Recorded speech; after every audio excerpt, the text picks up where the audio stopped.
అందరికీ praise lord. దేవుడి నామానికి మహిమ కలుగును గాక. మీరందరూ బాగున్నారు కదా?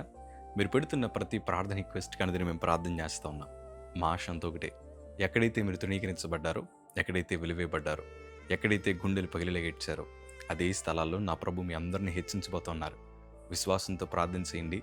ఘనమైన విజయాలు ఖచ్చితంగా నా ప్రభు మీ అందరికీ అనుగ్రహిస్తారు. God bless you all. ఈరోజు ఈ వీడియో చూస్తున్న మీలో చాలామంది ఎన్నో సమస్యల మధ్యన ప్రయాణిస్తూ ఉన్నారు.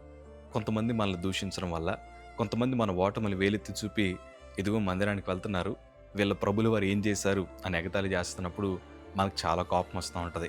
మన ఓటములను పదే పదే గుర్తు చేస్తున్నప్పుడు కొన్నిసార్లు మనం నిరుత్సాహంలోకి వెళ్ళిపోతూ ఉంటాం. చాలా బలహీనపడుతూ ఉంటాం. వాళ్ళు ఒకటి తిడితే మనం 4 తిట్టాలని అనుకుంటాం. వారు ఒక దెబ్బ కొడితే మనం వారి మీద పగబట్టి రాబో దినాల్లో ఎప్పుడు దొరుకుతాడో చూద్దాం అని మనం కూడా ఒక్కొక్కసారి ఆలోచిస్తూ ఉంటాం.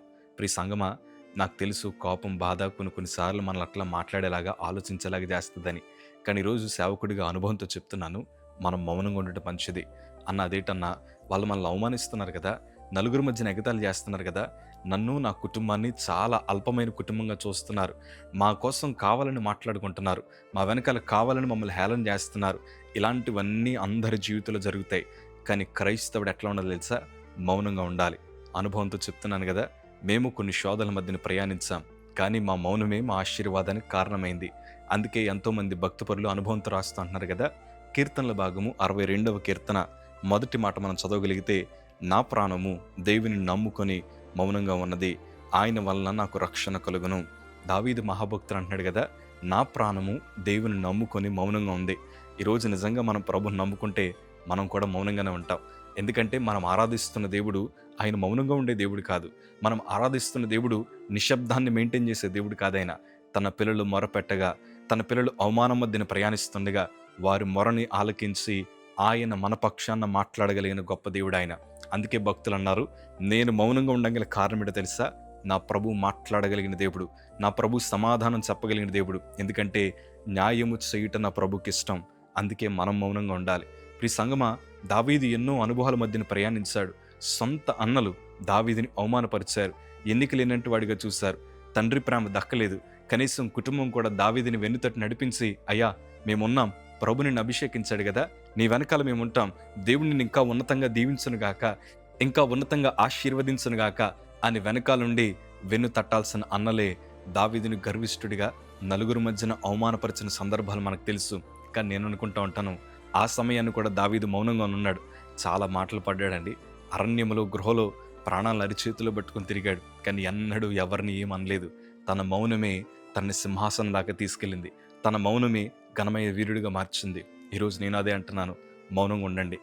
కొన్నిసార్లు మనుషులు మనల్ని గాయపరుస్తూ ఉంటారు. బయటోళ్ళు గాయపరిస్తే మనం దులిపేసుకొచ్చేమో, కానీ సొంత రక్త సంబంధులు, సొంత స్నేహితులు, మనలో ఒకప్పుడు ప్రేమించిన వారు ఈరోజు మనకు గాయపరుస్తూ ఉంటే, మన కోసం చెడుగా మాట్లాడుకుంటూ ఉంటే, మనల్ని హేళన చేస్తూ ఉంటే, మన ఓటముల్ని పద్దాక అందరికీ ప్రచారాలు చేస్తూ ఉంటే మనకు కూడా మాట్లాడాలనిపిస్తుంది, తిట్టాలనిపిస్తుంది. కొన్ని సందర్భాన నీ భక్తిని కూడా వేలెత్తి చూపి, ఏం ప్రార్థన చేస్తున్నావు, ఏం ఉపవాసాలు అంటున్నావు అని పలు రకాల మాటలు నన్నా మౌనంగా ఉండడం నేర్చుకోండి. దేవుడే సమాధానం చెప్తాడు. చిన్నప్పుడు మమ్మల్ని కూడా చాలామంది అవమానించారు. ప్రభు కృపను బట్టి మేము పరిచయకు వచ్చాక చిన్న పాకమందరని ప్రభు మాకు ఇచ్చాడు. మేము విశ్వాసుల ఇంటికి వెళ్తున్నప్పుడు వారు మమ్మల్ని ప్రేమించి, మేము చాలా చిన్నపిల్లలము, వారి చెట్టుకి ఏదైనా కాయలు కాసినా, లేకపోతే వారి ఇంట్లో గుప్పుడు బియ్యం ఉన్నా అది తీసుకొచ్చి మాకు ఇస్తూ ఉంటే కొంతమంది ఇదిగో అడుక్కు తినే స్థితికి వచ్చారని అందరి మధ్యన ఎగతాళి చేసేవారు.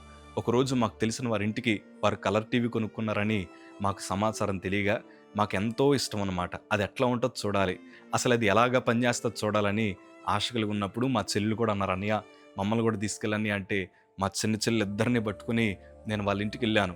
అందరినీ లోపలికి రానిచ్చారు, కానీ మమ్మల్ని మాత్రం లోపలికి రానివ్వలేదు. కాలు తుడుచుకుని గోని సంచుల దగ్గర నిలబెట్టారు. చిచ్చి కుక్కలు వచ్చాయి, అవతలకు పోండని పలు రకాల మాటలు మమ్మల్ని అన్నారు. మా ఇంటికి వెళ్ళి చెప్పాం, ఏమ్మా మనం కుక్కలమా, మనం అడుక్కు తినేవారమా అంటే మా తెల్లంది, ఎవరేమన్నా మౌనంగా ఉండండి. వారికి సత్యం తెలియదు కాబట్టి వారు అట్లా తిడతారు. ఎవరు తిట్టినా అది మీకు ఆశీర్వాదకరమే, ఎవరు మిమ్మల్ని దూషించినా ఆశీర్వాదకరమేని మా తల్లిగారు మాకు చిన్నప్పుడు బోధించారు. అప్పుడు ఎందుకు మమ్మల్ని అట్లా మౌనంగా ఉండమన్నారో ఆ సందర్భాల్లో అర్థం కాలేదు, కానీ ఈరోజు అర్థమవుతుంది. ఎందుకంటే ఈరోజు మా సాక్ష్యాలు మాట్లాడుతున్నాయి, మా ఆశీర్వాదాలు మాట్లాడుతున్నాయి. దేవుడు పడిన చోట నిలబెట్టాడు. అదే ధైర్యంతో చెప్తున్నాను, మీ కన్నీటిని ఆనంద బాష్పాలుగా నా ప్రభు మారుస్తాడు. తలదించుకున్న చోట తలెత్తేలాగా చేస్తారు. ఎవరైతే మిమ్మల్ని ఇంతకాలము వారు హేళన చేసి దూషించారో వారందరి నోటంట ఘనమైన సాక్ష్యాలు మీకోసం చెప్పేలాగా దేవుడు చేస్తారు. ప్రియ సంగమా, మీరు మౌనంగా ఉండండి. గుండెల్లో బాధను దాచుకుని ప్రభా అని గుండెలు బాదుకుని ఏడుస్తున్న మీ జీవితంలో నూతన కార్యాలు దేవుడు జరిగిస్తాడు. చాలామంది మిమ్మల్ని ఉద్యోగాల్లో కూడా హేళన చేసి ఉంటారు కదా, మౌనంగా ఉండండి. కొన్నిసార్లు వ్యాపారంలో సొంత స్నేహితులు మోసం చేసినప్పుడు అడగాలి కడగాలనిపిస్తుంది. మౌనంగా ఉండండి. న్యాయం తీర్చువాడు ఆయనే. మీరు చేయాల్సిన ప్రయత్నాలు మీరు చేయండి. నా ప్రభు మీ వెనకాల బలమైన కార్యాలు ఖచ్చితంగా జరిగిస్తారు. ఇప్పుడు కుటుంబ వ్యవస్థలు కూడా మన కళ్ళ ముందర కుప్పకూలిపోతున్న పరిస్థితులు, ఏం చేయాలో అర్థం కావట్లేదు. కొంతమంది గొడవ పెట్టుకుంటానండి, లేకపోతే అక్కడికి వెళ్తాను ఇక్కడికి వెళ్తాను, ఎవరో న్యాయం తీరుస్తారు, ఎవరో మా ఇల్లునంతా సెటిల్ చేస్తారని పలు రకాల ఆలోచనలు మనకున్నాయి. ఈరోజు నేను అంటాను, మౌనం ఉండి ప్రభు దగ్గర మోకరించండి. ఆయన ఉన్నతమైన కార్యాలు మీ బ్రతుకులో జరిగిస్తారు. రాతి గుండెలను మాంసపు గుండెగా మారుస్తారు. భక్తులు మౌనంగా ఉండగల కారణమంతా ఒకటే, వారు ప్రభువుని నమ్మారు, దేవుని మీద విశ్వాసం ఉంచారు. ప్రభు మా పక్షాన కార్యాలు జరిగిస్తాడని హృదయపూర్వకంగా నమ్మారు. అందుకే వారందరినీ ఘనమైన విజయాల చేత దేవుడు ఆశీర్వదించాడు. ఈరోజు నేను అంటాను, ఎమోషనల్గా మీరు అస్సలు కంట్రోల్ తప్పకండి. దేవునికి అప్పగించండి. ప్రభు పాదాల దగ్గర మోకరించండి.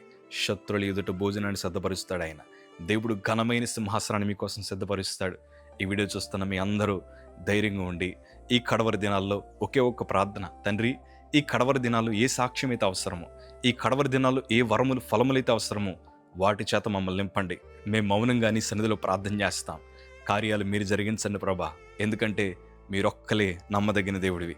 నువ్వొక్కడివే మా బ్రతుకులు కార్యం జరిగించగలిగిన వాడువని మేము నమ్ముతున్నామని హృదయపూర్వకంగా ప్రార్థించండి. మీరు మందిరంలో కాచిన కన్నీటికి తగిన ప్రతిఫలాలు మీరు చూస్తారు. ధైర్యంగా ఉండండి. God bless you all.